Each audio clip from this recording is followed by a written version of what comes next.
Dear students, 11वीं class के सवाल नंबर 6 मुकालमा और रुदात और रोज़नामचा पे थे। इसमें हमारे पास चॉइस होती है मुकालमा, रुदात या रोज़नामचा। तीन में से दो चीज़ें पेपर में आती हैं, दो में से एक चीज़ जो सी वो हमने करनी होती है, एक सवाल हमने करना होता है। ठीक है, तो मुकालमा तो 100% आता है, 80 to 90% चांस होते हैं रुदात के, और 10% होता है दूसरा रोज़नामचा। तो अगर हम अहम रुदात की बात करें तो उसमें डियर स्टूडेंट्स, अगर रुदात की बात करें तो 10 नंबर का सवाल रुदात का होता है। 10 नंबर है, 20 मिनट में आपने हल करना होता है, 2 से 3 सफ़हात इसकी लेंथ होनी चाहिए। तो वो जो अहम, अगर हम बात करें अहम रुदात जो सी हैं वो कितनी की जाएँ, तो उसमें से कोई एक आने के चांस हैं।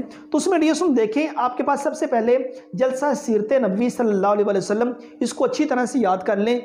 और उसके बाद यौम इकबाल है, यौम आज़ादी, जलसा तकसीम इनामात, तफ़ी सफ़र, इस्तिकबालिया तकरीब, अलविदाई तकरीब, और उसके बाद तकरीब सालाना खेलें।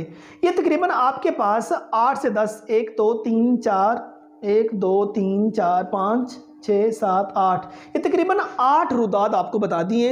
इनको अच्छी तरह से याद कर लें, फिर वो जहाँ से मर्जी दे देगा, आप आसानी से रुदात लिख सकते हैं। 2 से 3 सफ़ात लिखने, हवाला जात इसमें ऐड करने हैं। नसरी हवाला जात ज़्यादा ऐड करने की कोशिश कीजिए, शेरी हवाला जात भी ऐड कर सकते हैं, वाक़या भी इसके अंदर ऐड किया जा सकता है, लेकिन वाक़या को 4-5 लाइनों के अंदर ख़त्म कीजिए। तो ये आप अच्छी तरह से अगर कर लेते हैं तो इंशाल्लाह बोर्ड में एक जौन सी रुदात इसमें ज़रूर आ जाएगी।